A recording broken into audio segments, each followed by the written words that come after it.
देखिए पाइथागोरस प्रमेय जो है ए बी सी ये समकोण त्रिभुज हो गया। समकोण त्रिभुज में हम एक चीज मान लेते हैं कि ये जो पाइथागोरस प्रमेय जब होता है तो इस त्रिभुज में दो प्रधान हम मानते हैं। कभी कभी मान लो गांव में प्रत्याशी जो प्रधानी का चुनाव होता है तो खड़ा होता है प्रधानी में, तो हमने मान लिया एक प्रधान यहाँ पे एक प्रधान यहाँ पे, सपोज दैट मान लेते हैं दो प्रधान।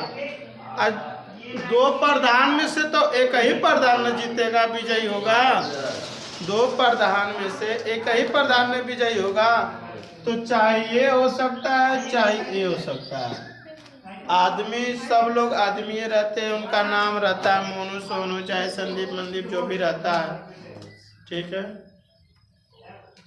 तो जब प्रधानी में चुनाव लड़ते हैं तो चुनाव में से जीत जाते हैं, प्रधान हो जाते हैं, तो अब उनका नाम मोनू प्रधान, सोनू प्रधान, मंदीप प्रधान, संदीप प्रधान ऐसे जोड़ा जाता है कि नहीं। तो उसी तरह हमने थीटा मान लेते हैं। क्या है इसका? थीटा क्या है? थीटा, समझिएगा। तो एक चीज जान लीजिए, तो जब एक प्रधान हो जाएगा तो दूसरे की जरूरत नहीं ना होगी। जब एक प्रधान हो जाएगा दूसरे की जरूरत, यहाँ पे हमने थीटा मान लिया। और थीटा के ठीक सामने वाली भुजा लंब होती है। तो एक चीज जान लेना, जब आदमी प्रधानी लड़ता है तो कहता है बाबू भैया चचा हम अपन तोहार करीबी दोस्त या भाई है, हम ही के वोट दिया कहते हैं लोग। लेकिन जिस दिन प्रधान हो जाते हैं ना बाबू, जिस दिन प्रधान हो जाएंगे वो तू भले उनका खासा कहना रहा वैसा विलुप्त हो यहाँ कि पता नहीं चली कहाँ गई नहीं। तो ये देखिए ये थीटा है, थीटा के ठीक सामने वाली भुजा लंब, यानी कहने का मतलब हम समझा देते हैं साफ सुथरा कि जो थीटा है ना ये प्रधान है।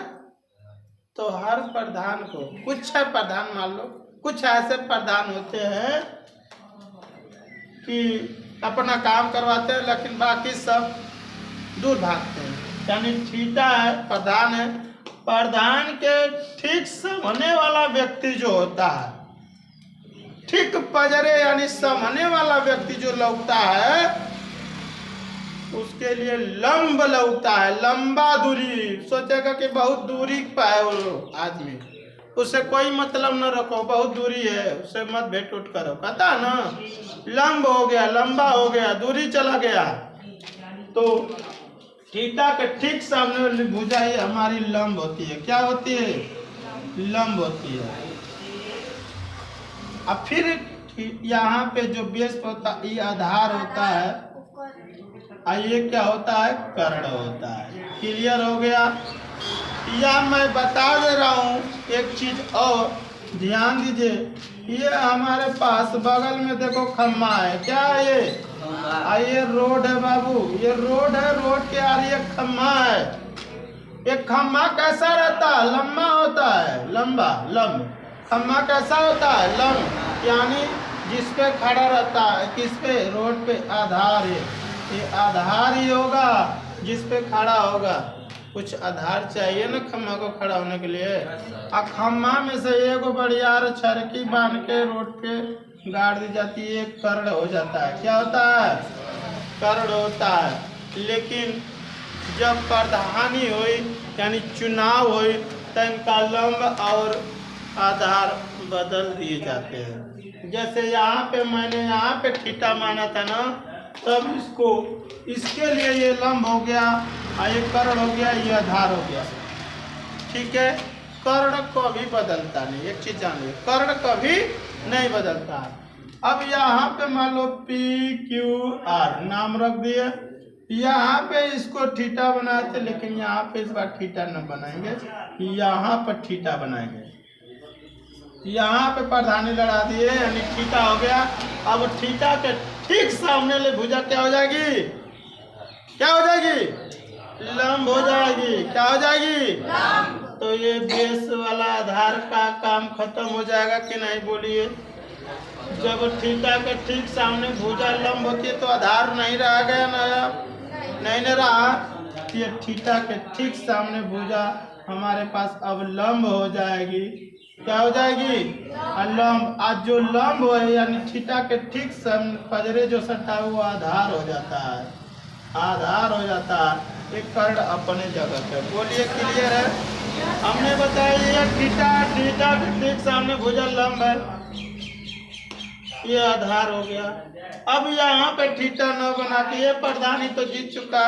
अब इस बार इसको जिता देते हैं, तो इसके ठीक सामने वाला अब इसको जिता देंगे।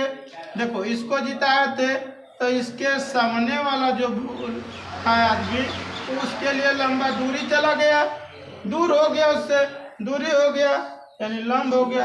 अब इसको जब प्रधानित करेंगे, उठा जिता देंगे, तब कहेगा कि नहीं हम अपने पजरे वाला आदमी के आधार मान के जीतले। और जब करे ठीक सामने वाला भुजा जो रही ओके अब लंब माने जाए। क्या माना जाए? लंब। यानी वही कंडीशन यहाँ पे थीटा था, थीटा के ठीक सामने वाली भुजा लंब हो गई। हो गई कि नहीं? यहाँ पे आपका 90 डिग्री पहले से ही। कोई दिक्कत तो बताइए? नहीं ना? नहीं। तो अब इसका सूत्र क्या होता है जरा जान लीजिए। जान लीजिए ये सबसे बड़ी भुजा है कर्ण। क्या है?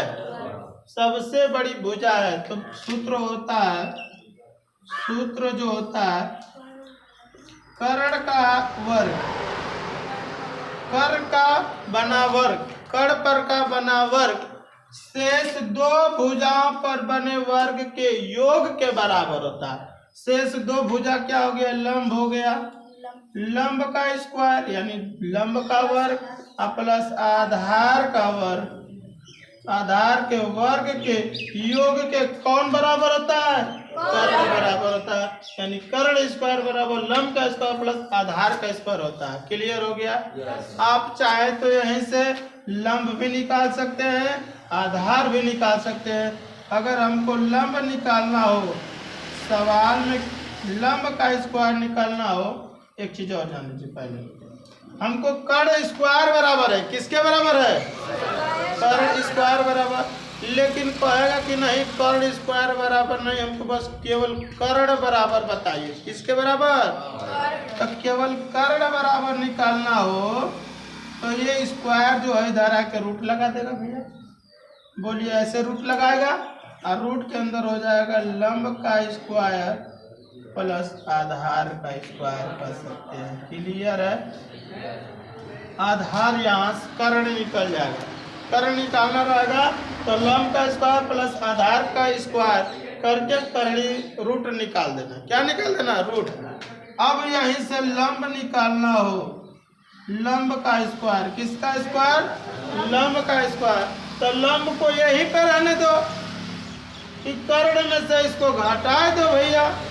तब कर्ण का स्क्वायर बताए थे कि अभी कर्ण जो है बड़ी भुजा होती है, तो कर्ण में से घटावे कोई तो घटेगा, आधार लंब में से नहीं। तो कर्ण में से कितना घटाएंगे? आधार को। आधार इधर आएगा तो माइनस हो जाएगा कि नहीं? इधर प्लस था, इधर भेजेंगे तो माइनस में होगा कि नहीं? लंब बराबर, तो लंब बराबर निकाल देंगे तो लंब स्क्वायर बराबर ना है भैया, ये लंब स्क्वायर बराबर है। और लंब बराबर निकालेंगे तो इधर आएगा रूटवा लगा देगा, इधर स्क्वायर जो है इधर स्क्वायर है, इधर आकर रूट लगाया, करड़ी लगाएगा तो करड़ी के अंदर हो जाएगा कर्ण का स्क्वायर माइनस आधार का स्क्वायर। बोलिए क्लियर है? लंब बराबर कर्ण का स्क्वायर माइनस आधार का स्क्वायर। क्लियर हो गया?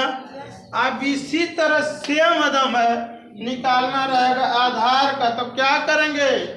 आधार का निकालना होगा तो सर जी कर्ण में से किसको बचा है? लंब को माइनस कर दो भैया, लंब का स्क्वायर माइनस कर दो। देखो माइनस करते हैं, किसमें से? कर्ण में से माइनस किया लंब को। हमको आधार स्क्वायर दिया है तो केवल आधार चाहिए, तो ये करड़ी आपके घर लगा लेंगे। यानी हमारे पास कर्ण का वर्ग माइनस लंब का, यानी आधार बराबर हो जाएगा कर्ण का स्क्वायर माइनस लंब का स्क्वायर। क्लियर हुआ? समझ में आई बात? किसी को दिक्कत समस्या? बोलिए साहिल, सत्यम, आपको कोई दिक्कत नहीं ना है?